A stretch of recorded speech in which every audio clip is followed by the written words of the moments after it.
Ang motibo dyan is perpetuation in power.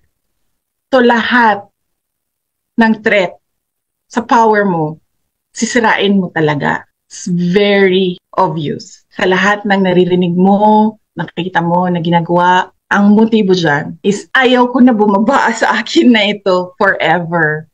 Kaya sirain ko kayo lahat. Itong sitwasyon, syempre, kayo with VP, kaya natanong with BBM, kaya natanong kung kayo po ba ay opposition na, what do you want to assure to the public, ma'am?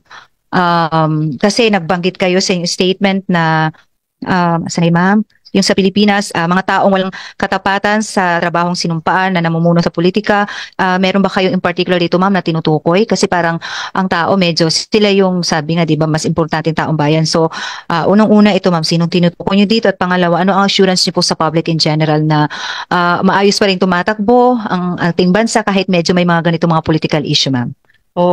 Kung sino yung nakikita ninyo nagre-react publicly and privately sa mga sinasabi ko, yan yung mga tao na natatamaan sa mga sinabi ko sa statements ko kahapon. Yung hindi tapat sa serbisyo, hindi tapat sa kanilang trabaho, at hindi tapat sa pagsisilbi sa taong bayan ng Pilipinas. Kung meron kayo naririnig na nagre-react privately, nag-off the record, or yung meron kayo nababasa dahil nagpapa-interview, tinatamaan yan sila, kaya nagre-react. Ma'am, maayong hapon. Last na lang Jude, ma'am. CMJ sa SMNI. Ma'am, meron pong mga manifesto ang retired PMAers, mga retired generals. Sinisingil po nilang administration sa sablay na sistema sa anti-flooding, at meron silang panawagan kontra corruption. Sinabi nila ma'am na dapat na daw magdeklara ng war against corruption sa Pilipinas bilang Vice President, at malapit po sa mga taga-AFP. At malaki ang paggalang nila sa iyo ma'am. Ano pong masasabi niyo? Totoo yan.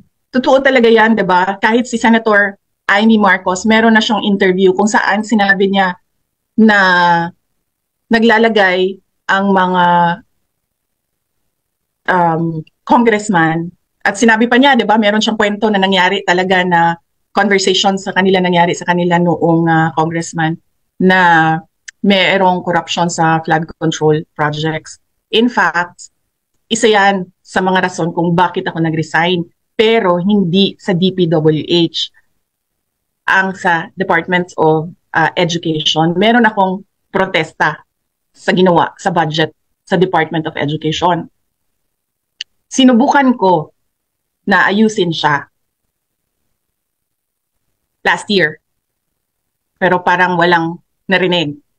Sinubukan ko na ayusin siya pagdating namin sa Senate. Walang kumbaga walang nagawa yung mga senators. And meron siyang proof kasi on record lahat. So tama yung sinasabi nila na dapat meron talagang war against corruption. In fact, kung titingnan ninyo yung budget ng 2024, ayoko lang magsalita doon sa ibang mga departments kasi hindi ko naman hawak yung mga papel nila. Pero kung basahin mo lang yung GAA at i-trace mo kung saan pumupunta yung pera, makikita mo na hindi maayos yung pag-handle ng pera, ng budget ng gobyerno. So isa yan sa yung tinanong kanina ng GMA, sabi niya ano yung mga rason, sinabi ko, diba, sabi ko personal, trabaho, DepEd budget, andun yan. Sinubukan ko rin naman ang problema ko kasi last year, kapag pinilit ko at pinilit ko yung problema ng Department of Education, maho-hostage lahat ang buong budget. Hindi gagalaw yung pamahalaan. At hindi din siya, makakasira din siya sa bayan kung ma-hostage yung budget. Pero sinubukan kong itama yung nakita kong mali. Pero syempre, wala akong nakuhang suporta at wala akong nakitang pagbabago. Kaya sabi ko, hindi siya mauulit sa akin sa budget ng 2025. Hindi ko na kaya na ako pa rin yung hawak ng Department of Education budget and uulitin lang yung ginawa dati. Ma'am, mensahe ninyo sa mga PMAers na i-gain po ng signature campaign. Fight against corruption, panawagan nila, ma'am. Yes, oo. At hindi lang yan, kung pwede dagdagan natin. Fight against terrorism, fight against criminality. Fight against illegal drugs. Mayor, Vice President, another question po, parang follow-up dun sa sinabi nung sa survey na din ng GMA. Ma'am, kasi malapit na yung midterm election. Tinanggal ang leader kami sa SMNI na sumuport sa inyo, Unity.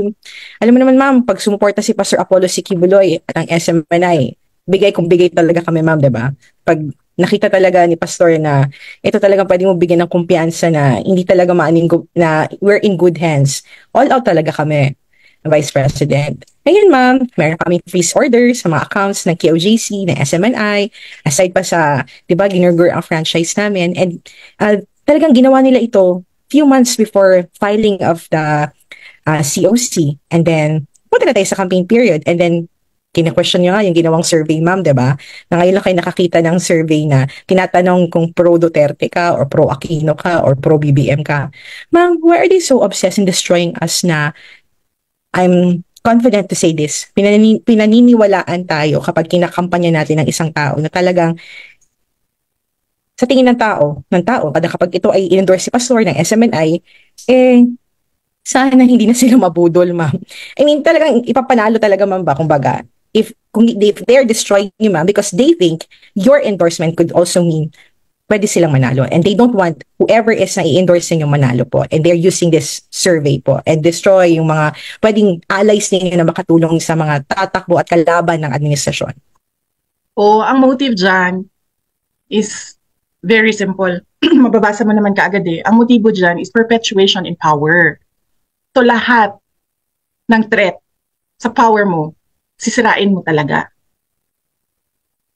It's very obvious. Sa lahat ng naririnig mo, nakikita mo na ginagawa, ang motibo dyan is ayaw ko na bumaba sa akin na ito forever. Kaya sirain ko kayo lahat. Wala akong pakialam kung totoo man o hindi ang paninira ko sa inyo. Basta lang masira kayo. Yan yung motibo dyan. It's all about politics. Everything is all about politics and power. How long will the Duterte stand po for the Filipino people? Yun na lang, not na lang. Yun lagi naman ang kasama namin eh. Sa Davao City pa lang kasama namin Taong Bayan. We've always been outsiders. Nakita natin yun sa administrasyon ni Pangulong Rodrigo Duterte. Hindi naman siya kasali doon sa mga grupo ng mga politiko na laging safe eh. Si PRD was always in the eye. Always the eye of the storm si PRD dahil para sa kanya Taong Bayan yung kasama niya, hindi mga politiko. So hanggang ngayon, nandyan pa rin kami sa Taong Bayan. Kung makikita nyo, sino ba yung mamaisog rallies?